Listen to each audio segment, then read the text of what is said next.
What's going on, guys? It's your girl, and I'm back with another character spotlight video for one of my favorite Marvel characters. So, if my appearance doesn't speak for itself, this video is going to be all about Daisy Johnson, otherwise known as Quake.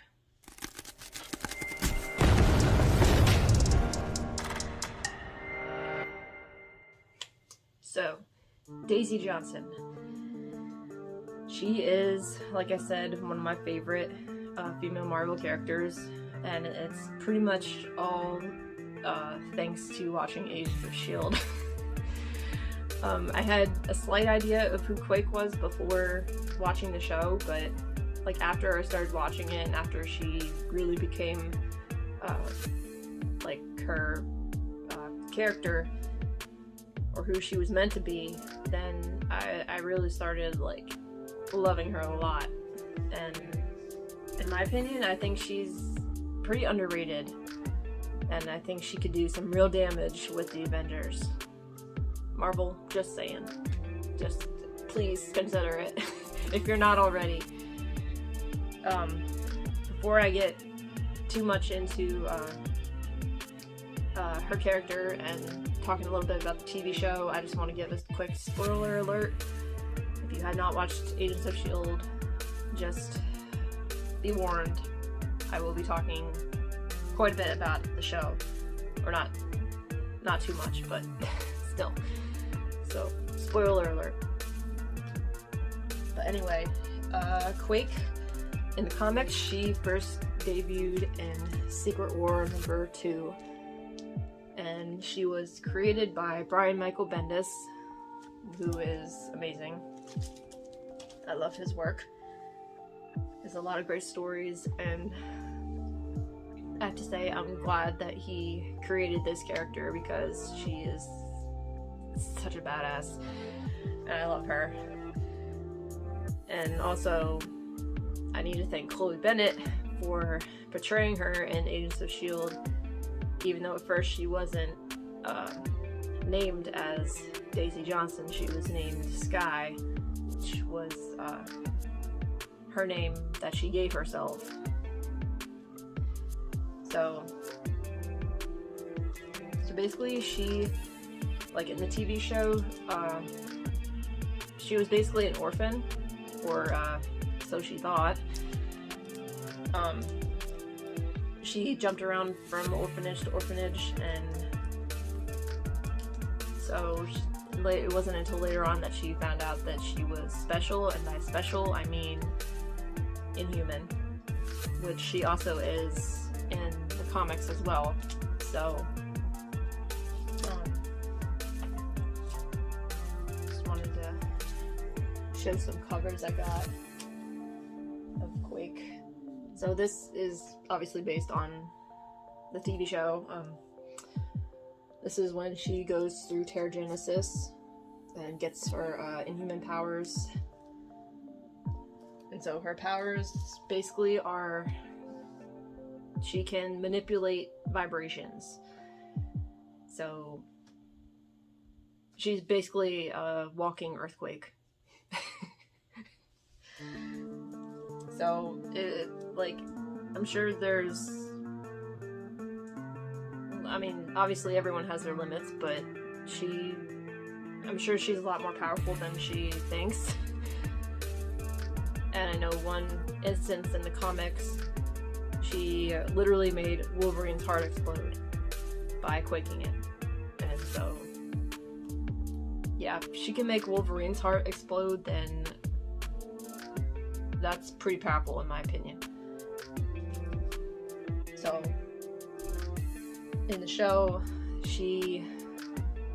since the beginning, she struggled with trying to figure out who she is, and she even made up the name Sky for herself. She didn't know who she really was, and I just really loved watching her journey through Agents of S.H.I.E.L.D. from season 1 to season 7. Like, she grew so much as a character, and like I said, Chloe Bennett did such an awesome job portraying Quake. She was perfect for the role, and I really hope that we get to see her again in the MCU someday. Fingers crossed that Kevin Feige will bring her back somehow, but of course we don't know for sure. But anyway, in the comics, she joined S.H.I.E.L.D. as a teenager, and she ultimately gets all the way up to the rank of director at one point, and that's pretty impressive in my opinion, because like there's only a few people that Nick Fury actually trusts, and like he said on the show, I can count them on one hand, and I'm not afraid to cut off fingers. But so the fact that Nick Fury trusts Daisy enough to run the organization of S.H.I.E.L.D., that says a lot. And also, I want to point out that she was a teenager. She was the youngest S.H.I.E.L.D. agent to get to a level 10 security clearance in all of S.H.I.E.L.D. So, I just think that's awesome. So, and not only that, she also gets to lead her own team, which leads me to Secret Warriors, and we get just a small glimpse of Secret Warriors in the show. It didn't last very long. I mean, if you watch the show, you know what I mean. But there's a couple episodes where they are trying to find Inhumans to recruit for Daisy's team, the Secret Warriors, and Coulson says you need to pick the right people, and you need to be patient with it too, because this is very important, and this is basically Secret Avengers, kind of. Like I mean, they're not like up there with the Avengers, like, but they have gone on a lot of like top secret S.H.I.E.L.D. missions for Nick Fury, and so obviously they do a lot of good, like the Avengers. So it's, I mean, I just thought it was really cool that they brought the Secret Warriors into it, because it's such a huge part of Daisy's story, and I think that's where she really came to be such a leader, and also like an Avenger, really, because she's also worked with the Avengers on and off as well in the comics. So I really like this cover. And also, I want to point out that, like, her short hairstyle, like, I know they could have gone that route in the show with Chloe Bennett, but I don't think she was that thrilled of cutting her hair short. I mean, the shortest they got was, like, this level here, like, just a little bit above her shoulder level hair, and I guess I can show this. Her Pop Funko. Of course I had to get it. So this is probably the shortest that it got in the show, and that's also when she got her full Quake costume, which is probably my favorite Quake suit that she got. And like throughout the course of the show, her style like constantly changed. Like in the first season she had long hair, and then second season she still had long hair, but she had bangs, and then third season she got her hair cut short like that, and it just continued to change like throughout the seasons, and I loved that. And all her Quake suits are awesome too. So she definitely has a good sense of style. But all in all, oh, and also I just read actually that they actually her style, like her look in the comics, actually was inspired by Angelina Jolie. So there was a movie that Angelina Jolie was in. It was Hackers, and I think they styled her Daisy after Angelina Jolie, so that's a fun fact. And so, yeah, Quake is just amazing, and if you've watched any of Agents of S.H.I.E.L.D., probably a lot of you would agree with me, hopefully. And it's by watching the show, it also inspired me to cosplay as Quake, and if you've seen any of my cosplays, then you would know how serious I am about cosplaying as her, because I have pretty much all of her suits. So she's just a really cool character, and I really enjoy her. So I actually just recently I shot a really cool cosplay fight scene with me dressed as Quake and my friend Bradley. On here he's called Dark Shadow 958, so go check him out. He was dressed as Taskmaster, so we did a short little fight scene between the two characters, and I really enjoyed that. And also just I love cosplaying as her. So I do want to make more videos about Quake, because like I said, she's one of my favorites. I'll probably do like a cosplay video, like talking about all the different versions of Quake I cosplay as. I think that would be cool. And probably a video about her in the show, probably like a top 10 type of thing. So like I said, I have so many ideas. And also obviously more cosplay pictures of Quake when I get the time to actually take pictures with the suits. But yeah, that's basically it. I know at some point I do want to talk about Agents of S.H.I.E.L.D. on Comic Gamer Gals, if Sana will let me. Because I just love talking about the show in general, and especially with Quake.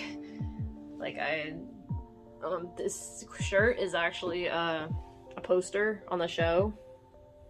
Quake is my hero, which she technically is, because like she was my first cosplay, Quake. So I just really love her, and I mean, I think if you've seen any of my cosplays on Instagram, then you would probably know. So if you do want to follow me on Instagram, go check out Cosplay Girl on there, and you'll see all my cosplays. So another thing I want to mention is her father, Mr. Hyde, who may or may not play a huge role in the comics and also the show. So I guess first I'll start with the show, because I personally don't really know a lot about Mr. Hyde in the comics, but from watching the show, it kind of makes me want to learn more about him.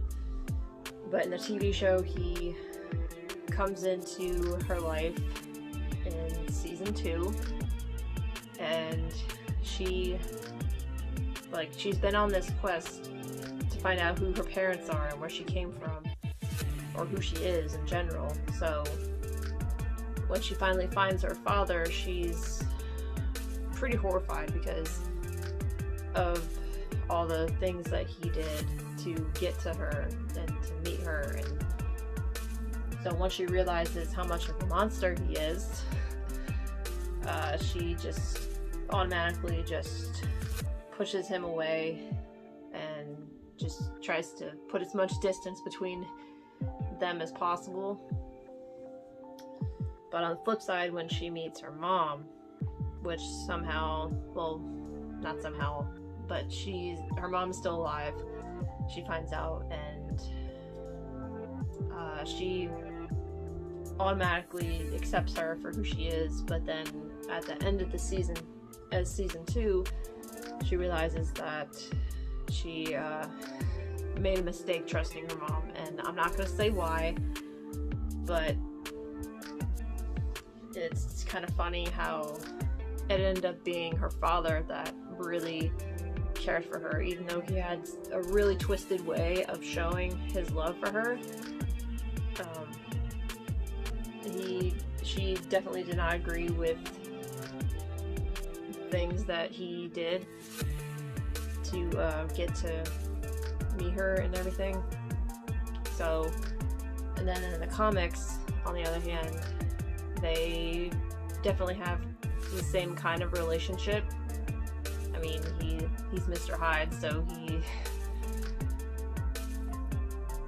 I mean, if you know anything about him as a character, then you know that he is, but he's not right in the head, and she knows that. So, I know at one point in the comics, they end up fighting, like, full out, like, fist fighting, and, like, I can't even imagine how hard that would be, having to fight your own father. But that kind of happened in the show too, at the end of season 2, but not with her father though. So, but yeah, Mr. Hyde is kind of like the kryptonite of Daisy's life. I guess that's one way of putting it, because like, even though he's family, he's pretty much her only blood relative that she has, but everything that he does goes against everything that she stands for and everything she believes in. So it is really hard for her to try to see eye to eye with him. And so yeah, and another thing I wanted to point out is, in the comics, yes, she is an Inhuman, but the way that she got her powers wasn't through Terrigenesis. It was through her father's corrupted DNA is how she got her abilities, or experiments with his DNA. Something like that. That's basically it, and I'm gonna... that's basically it, and I want to thank everyone for watching.